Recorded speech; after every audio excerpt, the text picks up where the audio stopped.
Hi, this is Brent Schmidt from Hungry Horse, Montana. I'm the lead pastor at Hungry Horse Assembly of God, better known as Hungry Horse Chapel. And we'd like to welcome you, no matter where you're viewing with us from today. If you're like us, you're experiencing the challenges of life and the things that it's brought and the changes that it's brought. And so we'd just like to welcome you to join our congregation, even if you're not a part of that today. And my hope is that we could journey together and find some useful answers to whatever life circumstances you might be facing. The time and dialogue is not primarily aimed at people of faith, but just to people who have questions and concerns that come from being human. And so if you're human, stick around and let's consider together. So I want to take the next few minutes and talk about something common to all of us. This is not just a church thing or a faith thing. This is a real dynamic we all have to face as we live out our days here on earth. And that is that you and I are human. And you go, well, duh, Brent, you must really be hard up for conversation topics if you're going to start with that. But I liken it to this story, and maybe you've heard this is a well-known story. But in 1949, Curly Lambeau resigned from the Green Bay Packers. The team fell into a slump, an 11-year losing slump. They didn't have a winning season for 11 straight seasons until 1959, when Vince Lombardi took the team as head coach. And Vince would go on to lead the Green Bay Packers to 5 NFL titles in 7 years, and 5 NFL championships and 7 winning seasons. And Vince would become one of the greatest coaches of all time in the game. But do you know how he started that journey with the Green Bay Packers? And this is the part I want to get to, and it has with my comment of just being human. He gathered his team around, and this team had been losing miserably.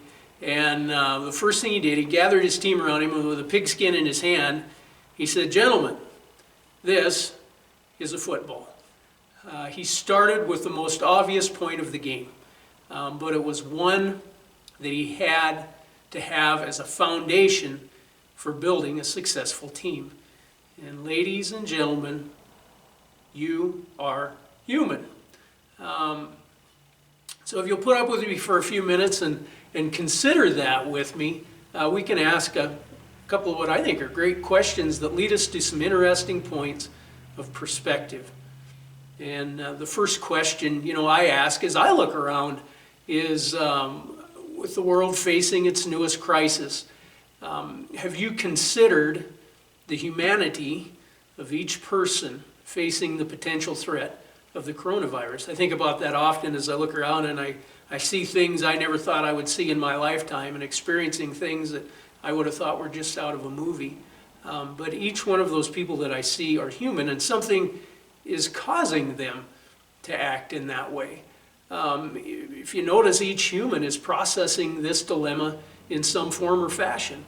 Some people are panicked. Some people are plain hysterical. Others have concern, but seem to have a sense of calm. Some are standoffish. I've even met some that are more friendly.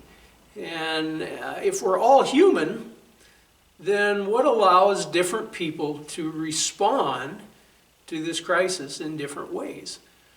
I would like to bring a thought to consider in line with that, and more than just the thought of being human. But could it be that how we process life situations, good or bad, is based in the things that make us human?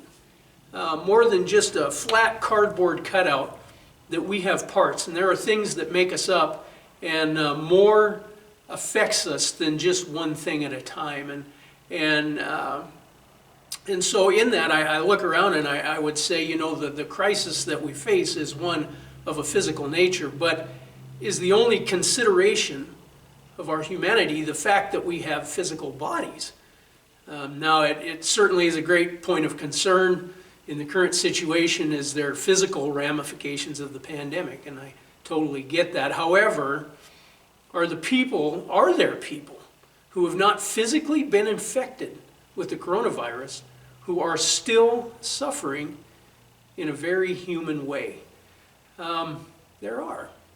And isn't there more to us than just a physical body? And don't you find that there's an inner person who can be sick or well, despite what may be going on around us, good or bad? And I've always approached this part of our being, and I refer to it as the heart of a person, the inner heart of a person, or the soul, or even the spiritual heart of a person. I guess as a pastor, that would be my reference to that. And you know, and I want to say, if you're joining us, of course, this is a church, and I'm a pastor, but I don't ever want you to feel like, oh, you know, he's going to do the bait and switch on me. No, I am a follower of Christ, and that is going to come through in this time, but don't let it put you off. I kind of hope that you'll stick with us if you've never been with us before, and kind of follow this out with us. So I'm just wanting to bring some insights that make sense and that would be helpful to anyone listening, whether you're a person of faith or not. If you're a person of faith, these are helpful. If you're not, I believe these are helpful because they have to do with our humanity and what makes us human. I think a few questions we have already considered. If you think about that, you know, there's the physical and yeah, like there's this inner person that I experience. Some people call it a conscience. So it wouldn't be a big leap to say that our humanity encompasses more than one element. And what's interesting to me is right now it seems like we're focused on the physical element and possibly neglecting some other things that are going on in our lives. The Bible talks about the nature of being human and presents the idea that we're actually made up of three parts. We have a body, like we live inside the body, kind of like a shell or a container or a spacesuit, if you would. We live in a body, we have a soul, and that is the thing that I refer to as the heart of a man, the inner heart. And that's our mind and our reason and our intellect and our will, and it's where those things proceed from. But Scripture says that we are a spirit, and that when the body dies, the spirit leaves and goes into eternity in one of two places that's presented in Scripture. But that's not quite where I'm going today. I want to talk about the heart of a man. And the interesting thing about Scripture is that it presents the idea that any of these three parts of our being can become sick, irregardless of you know, maybe I physically can be well, but inwardly can be sick in my spirit, or I can be sick in my soul and my heart. And that those sicknesses affect my everyday living, not just simply the outward things that touch my physical body, but the things that get inside during those situations. And so I'm not going to go into a deep theological discussion on that, don't worry, but if you're willing to track with me to some points of agreement that we have a soul, we have an inner person who thinks and feels and has reason, and I'd like to camp around that inner heart idea for a few more minutes to see how that may be being affected during these times and the things that we face. If our outer body is well, but the inner heart or soul got sick, what would be the effect on my humanity? Because we're all human. And I'd propose that we're seeing it on the news every minute of every day. People unaffected physically by this virus are in panic and terror of something that in all likelihood they may never get. The heart of our humanity is at risk during this time as much as our physical bodies. Now the parallels between our physical body and our soul or our heart are very interesting. You also have a physical heart that pumps blood throughout your body. And if you were to get a physical condition known as heart disease, one of the physical symptoms Could be that your heart muscles begin to lose their elasticity, and therefore they lose their ability to expand and contract in the pumping of blood, and the heart becomes hard, so to speak. Well, interestingly enough, the condition of your inner person, your inner heart or soul, can affect your physical heart.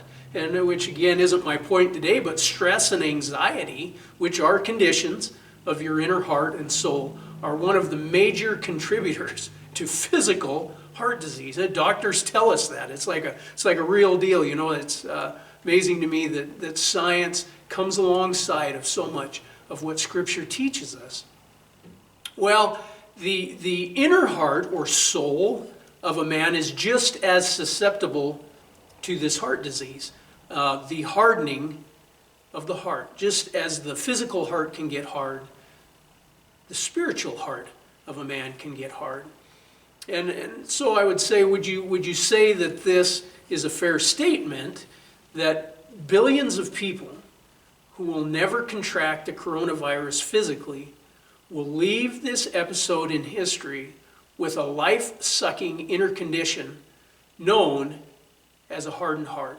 Now, not just physically, although that may happen to some people, the fear and anxiety that they experience during this time over what's going on has an effect on your overall health of your physical body. But more than that, the condition of the heart, of the inner man, gets hard, and it affects how I live from this day forward, how I interact with people, how I live my life, how I enjoy, what I enjoy, where I'm able to go, what I'm able to do, are all functions of the inner heart of the man.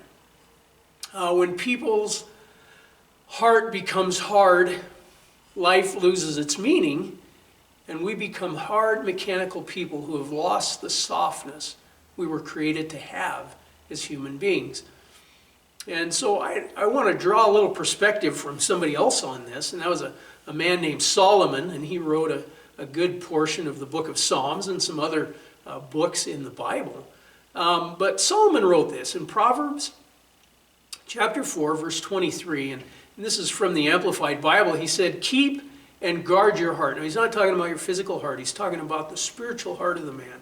He says, "Keep and guard your heart with all vigilance, and above all that you guard, for out of it flow the springs of life."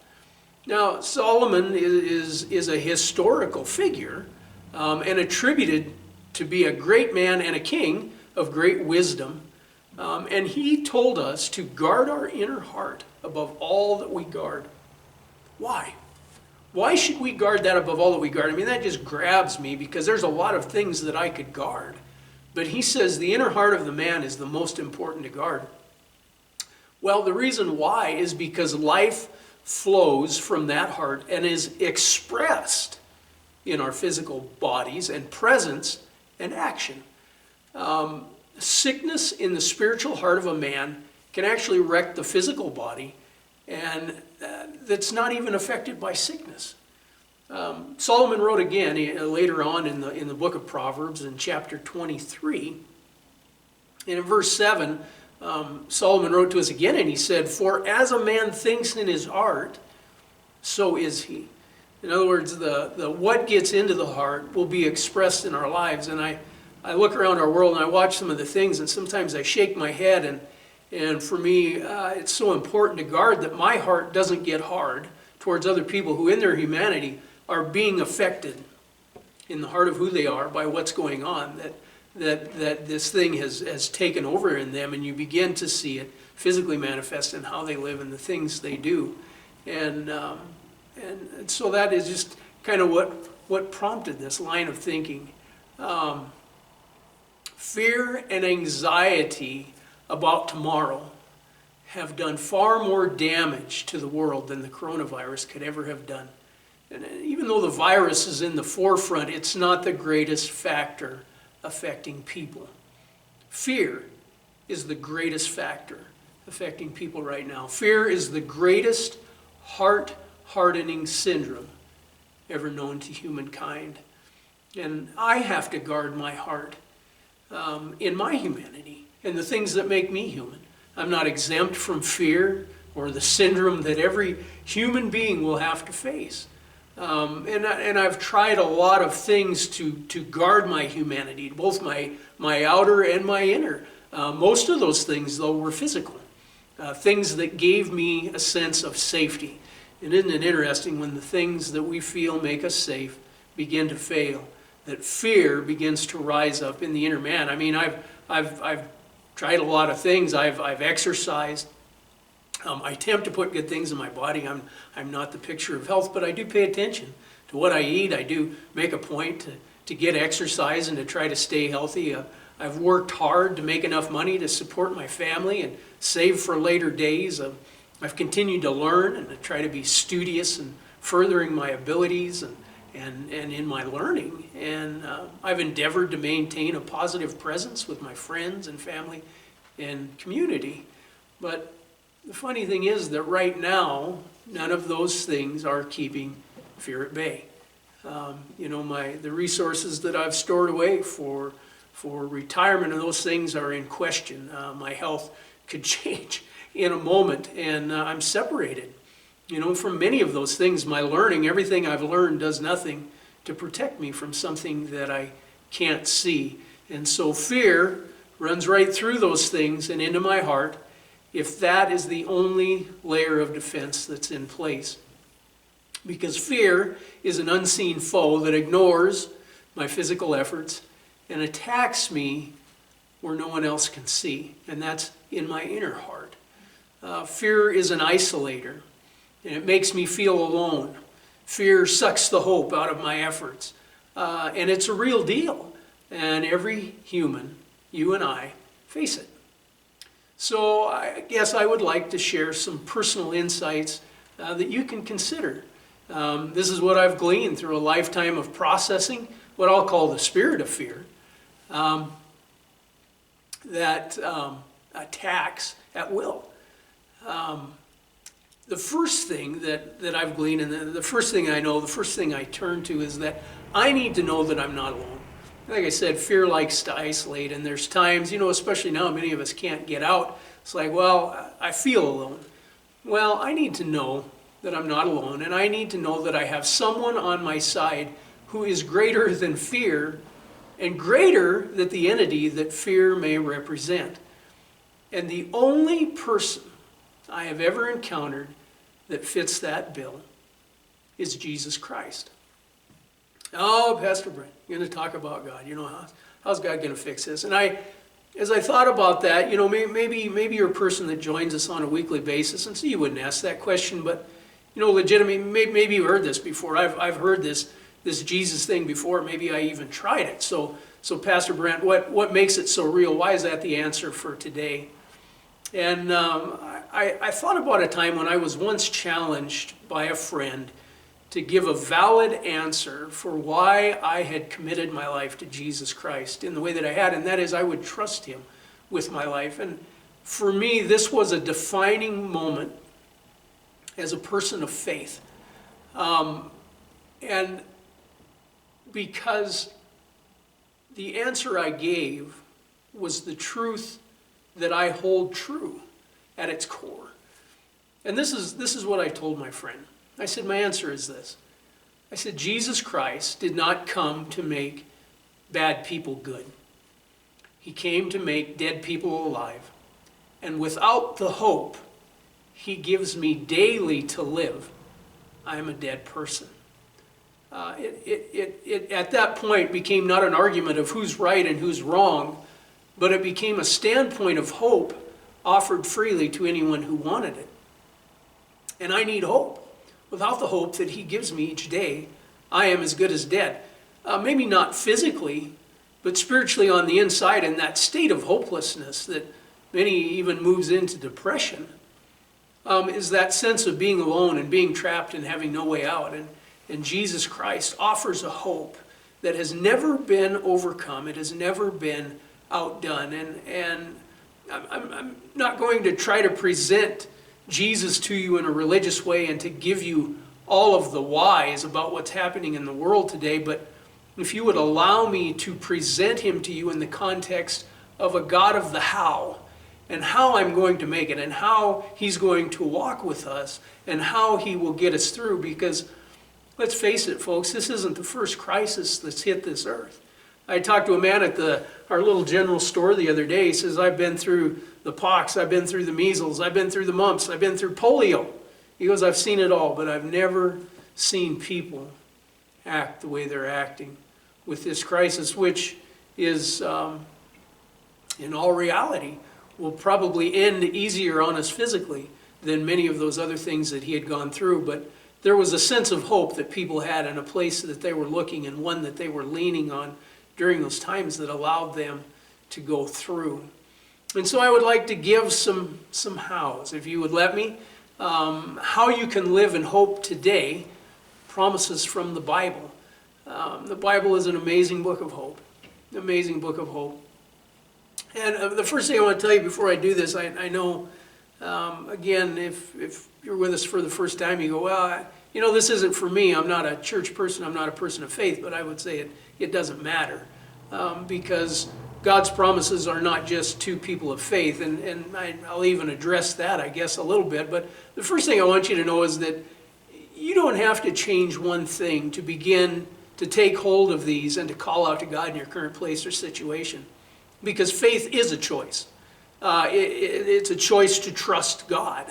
It's not a status badge that we show God to get God to act on our behalf. That's not what faith is. And the Bible clearly states about you right now that God has already given you a measure of faith to activate. He's already placed it in you, even if you have never given Him the time of day. And so these promises are for everybody that would see this, to take hold of and to begin to lean on. Take these promises as yours. Quote them, think about them, meditate on them, write them down. They're yours if you want the hope that they possess. There's a section after this video where you can have the notes from this time, and all of these promises are listed with a chapter and a verse where you can find them in the Bible. And I would say, if you happen to be joining us and you don't have a Bible, please contact us here at Hungry Horse Chapel. I know there's some restrictions and travel and don't know where things will be when you find this, but we would do everything in our power to see you have this amazing book of hope. And so our number here at the church is 406-270-1329. And so I'd encourage you to give us a call. And so let me give you some verses of hope. You ready? All right. This is one of my favorites, Jeremiah 29:11. And Jeremiah was a man of God. He was actually a prophet, and he had gone into exile with the nation of Israel and found themselves in a very hard situation, living as